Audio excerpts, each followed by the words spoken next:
I think it influences it a lot because with social media, there's obviously emerging trends. And like I said, the clothes that we used to wear in 2015, 2016 are not the same ones that we wear because, yeah, we have emerging trends and also the influence of like celebrities from the Western culture. They basically set the beauty standard for us and also fashion. So, it depends on what type of side of the internet you're on. Social media can come from different sides. There's the long time ago fashion, there's the now fashion, and like it just depends on who you follow on social media. Not really. It's always better to have your own fashion, dog, because like if you don't have your own fashion, then I don't think you know who you are in life. So you better have your own fashion or create your own type of style. It's not a must that you continue and follow someone else's style. That's just weird, to be honest. I'd say a little bit, because let's say I want to incorporate something like earth girl aesthetic and I don't have the things or the kind of outfits, beads and all. You have to look a certain an unreal way. So sometimes you might scroll and find people wearing the same aesthetic that I love, and I'm like, I really need to look exactly the same way this person is looking. So yeah, a little bit, yeah. Yes, because most of the times you'd want to sort of fit in and have your own like group of friends. So yeah, sometimes I do feel pressured, even though it's not necessary for me to like abide with those new trends, but yes, I do feel pressured. I feel like they're idealized because people go with what they love. Like, I'd look at something, and even though it's, people these days, even though you're dressed in a certain way that's okay, to someone else it might be, you're too basic. But to someone else, you're good. Also, someone who's dressed in a lot of beads, accessories, to someone it could be like, that's too much, that's exaggerated. But to someone else, that's what they love. Yeah. I think they're somewhat realistic. Even though now we've started appreciating like Afrocentric beauty, we still also try to like compare African beauty with Western beauty, Eurocentric. But yeah, I feel like the media is doing a better job in terms of representing both races.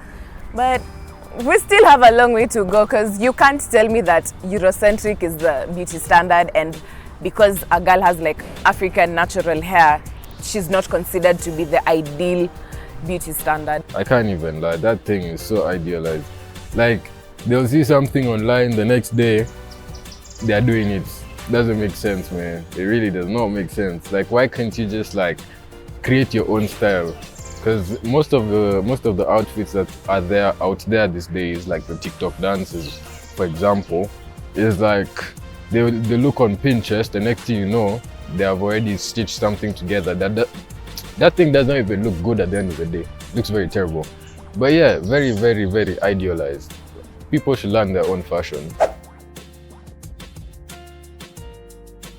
From the local influencers that I have seen, when they, let's say, incorporate a certain style, they support the local fashion designers that people have not yet gotten to like see, because you might find like global influencers, most of the time they hire this expensive or these people that are into the thing, that are known for what they're doing.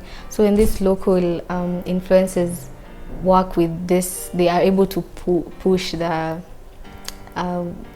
designs outside, so that people are able to like see and get to know what these people are really doing. They are trying to play a role, but the role is not being played. It's just there. The only thing that I can tell is that sometimes they'll try and use different type of ways to like push their fashion forward. They're trying to make themselves look like a creative. At the end of the day, they just look like a chokora. So I think it's just best that they leave it to the professionals out there, and we just focus on maintaining our simplicity. I think the local influencers look up to the global influencers, because when you go on social media, you'll want to know, okay, so for example, the Kardashians, what's trending for them?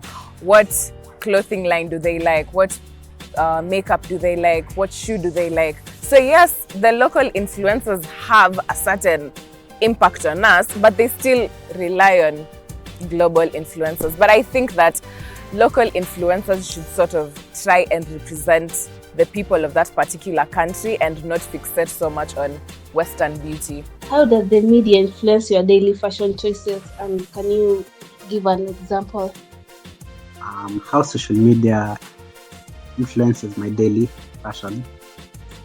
So when I see celebrities, like for example Jay-Z wearing a pink suit, and normally I know that pink is for ladies, but when I see Jay-Z rocking a pink suit, I'm like, okay, I can do that.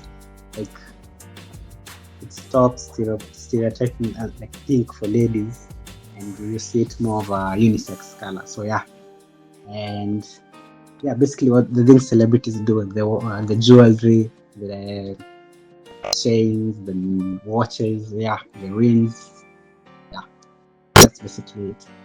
So that's how social media influences my fashion choice, let me say. Second question. Yeah.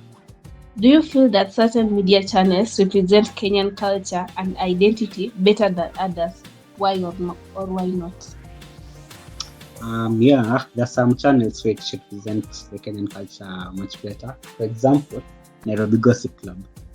Like anytime I want to know what is trending in Kenya, I usually go to Nairobi Gossip Club. That's my source of Kenyan culture. Because nikiwa Nairobi Gossip, I know everything that is going on in Kenya. Yeah, so yeah. Thank you, Victor. You're welcome.